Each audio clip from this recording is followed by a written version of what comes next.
If you're dreaming of doing a French Riviera road trip, this video is for you. We're sharing the best places to visit, what to do in each place, and how to get around. Plus, stick around until the end. We've got 5 super useful road trip hacks and travel tips to make driving in France easier. Let's get right into it. First, let's go over the best places to visit in the French Riviera and how long it takes to get from Saint-Tropez to Menton. To keep it simple, we'll give you the driving times, but don't worry, later in the video we'll also cover the best alternative ways to get around. We're kicking off our French Riviera road trip in Saint-Tropez. It started as a small fishing village but became a hotspot for artists and celebrities. When you're in Saint-Tropez, you've got to check out the long row of luxury yachts and grab a drink at one of the many fancy restaurants overlooking the water. But there's also a super charming old town with narrow streets and colorful buildings. Even though it's known for its glamorous vibe, it really has the best of both worlds. You can relax on the beach, wander through the old town, rent a boat. We've actually linked some options in the description for you. Or head up the Citadel for amazing views of Saint-Tropez. We suggest parking here and walking to the main part of the town, which takes around 10 minutes. Something to keep in mind in the French Riviera is the parking. Most of these places we're going to mention have designated parking areas, but they tend to get super busy, especially during peak season. So keep that in mind and make sure to get there early if you can. We've linked where to park in each place in the description.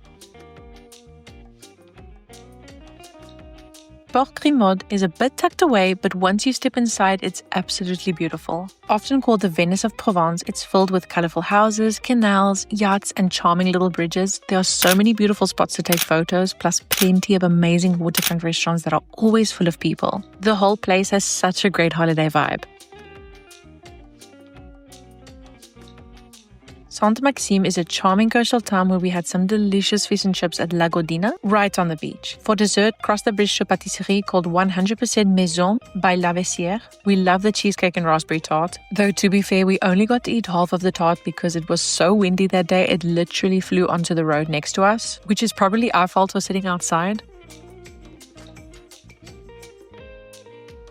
Fréjus, the oldest town in the French Riviera, is a fantastic place to stay. It's well positioned, making it easy to explore the region by car, and it's far more affordable than many other areas. Plus, it's a stunning destination with plenty of ancient Roman landmarks to discover. Right next to Fréjus is Saint-Raphaël, where we had the most amazing sunset picnic on Plage Veillat. Before heading there, we grabbed a bunch of snacks, cheese, champagne, grapes, and a local dessert called tarte tropézienne. It's this fluffy brioche cake with a creamy custard filling, and the one we had was flavored with orange blossom. It was so good. If you're in the area, you have to try it. We've actually also stayed in Saint-Raphaël before, and it's just as conveniently located as Fréjus since it's right next door.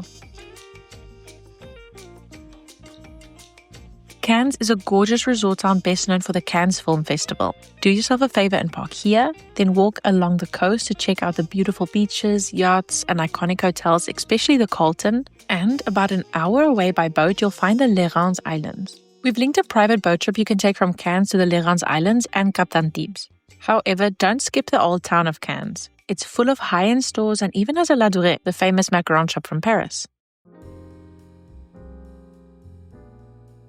Located right between Saint-Tropez and Menton, Antibes is a beautiful town with a great vibe, charming narrow streets, and a stunning port with great restaurants. We had dinner at Le Chrono and loved the atmosphere, especially the little terrace, plus they make their pizzas right in front of you. For amazing views, take a walk along the Promenade Amiral de Grasse and head to the port, where you'll see a long row of luxury yachts. Fun fact, Picasso lived and worked here in the 1940s, and there's even a Picasso museum on the promenade that you can visit for €12. For absolutely stunning turquoise water, take a drive through Cap d'Antibes and stop at the various viewpoints, especially Bay of Antibes Billionaires. If you love snorkeling, this is definitely the place to be.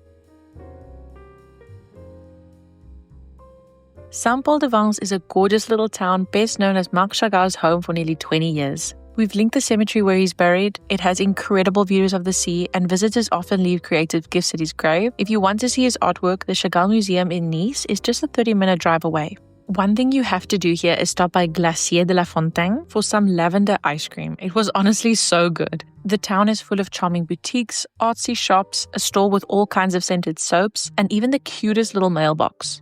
I am genuinely obsessed with this mailbox. Check out our Instagram reel for more things to do in Paul de Vence and follow us for European travel inspo and insider tips. Nice has an amazing restaurant scene. It's almost got this Miami vibe. The beachfront spots were packed, but we went to La Voglia and absolutely loved it. Matisse lived here in Nice for nearly 40 years, and you can visit the Matisse Museum for €10. We've linked some tickets for you in the description. And when in Nice, you have to walk by the Promenade des Anglais. If you're into pastel pink vibes and vintage decor, Villa Ephrussi de Rothschild is a must-see. This beautiful pink mansion is right on the French Riviera in Saint-Jean-Cap-Ferrat, and it feels like something out of a dream. Built by Beatrice de Rothschild, a woman with amazing style and vision, it's full of art and treasures that reflect her unique taste. After a tough divorce, she spent years creating this stunning place. Inside, you'll find gorgeous rooms with lots of history, and outside there are lovely gardens, each with its own theme. Be sure to check out the French garden where the musical fountains put on a show. The villa is open every day, so you can take your time exploring. Admission is €17 per adult and includes audio commentary in several languages. You cannot miss Ez, a charming hilltop village 430 meters above sea level with incredible views of the French Riviera coast. We've linked the exact spot where we saw the most stunning views we've ever seen in our lives in the description. Fun fact, it was once a pirate hideout. In the Middle Ages, its steep cliffs and location made it the perfect spot for pirates to escape to after raiding ships in the Mediterranean. The village's walls acted as a fort to protect people from the pirate attacks. Even though it's a different country, it's right on the French Riviera coast. We love driving around to do the route of the Formula 1 track and seeing the beautiful streets. For lunch or dinner, head to Giacomo, part of the Big Mama group that is right on the beachfront. And the prices here are super fair for Monaco. We highly recommend their pizzas, seasonal cocktails, and classic tiramisu for dessert. They bring the dessert right to your table and serve it fresh from the dish right in front of you. And they're not stingy either. Afterward, take a stroll along the beach and Port Hercule to admire all the yachts. One thing to remember is that Monaco is its own country, not part of the Schengen area or the EU, so roaming works a bit differently. If you're using an eSIM, make sure it covers Monaco too. Otherwise, you might get hit with super high data roaming charges. We love Menton. Every time we're on a road trip in this area, we always make a stop. This coastal town has colorful houses, beachfront restaurants, and an amazing hilltop view. It almost feels like you're in Italy. Fun fact, Menton used to be part of the Republic of Genoa and later Monaco. But after high taxes on its famous lemons, it declared independence before officially joining France in 1861. Our tip, park at the top of the hill, enjoy the views, and then walk down to the water. The views on the way down are absolutely stunning. Sure, you have to walk back up, but it's not too bad and totally worth it. Two things you have to see are the Basilica Saint-Michel and a stroll along the Promenade du Soleil. The best way to get around these places is by car, but you can definitely use the bus or train too. The main public transport options on the French Riviera are the 876 bus and the TER trains. We've linked the TER website where you can check out routes and buy tickets. Get Rent a Car is a super easy to use car rental app that helps you compare prices and book rental cars across Europe. It offers a wide selection of cars from top rental agencies, letting you filter by price, car type, and pickup location, with instant booking, secure payment options, and the ability to modify or cancel reservations. They also offer special deals all the time. When renting a car, go for the smallest one that still has enough space for you and your luggage. There are lots of narrow roads and tight parking spots all over France and Europe in general, so having a smaller car makes things way easier. France has a lot of tolls and many travelers forget about them. We recommend downloading Toll Guru. It's a road trip cost calculator that helps you find the cheapest and fastest routes by comparing toll costs, fuel expenses, and alternate routes across Europe. It's super useful for road trips and budget travelers since it shows you exactly how much you'll spend on tolls before you even start driving.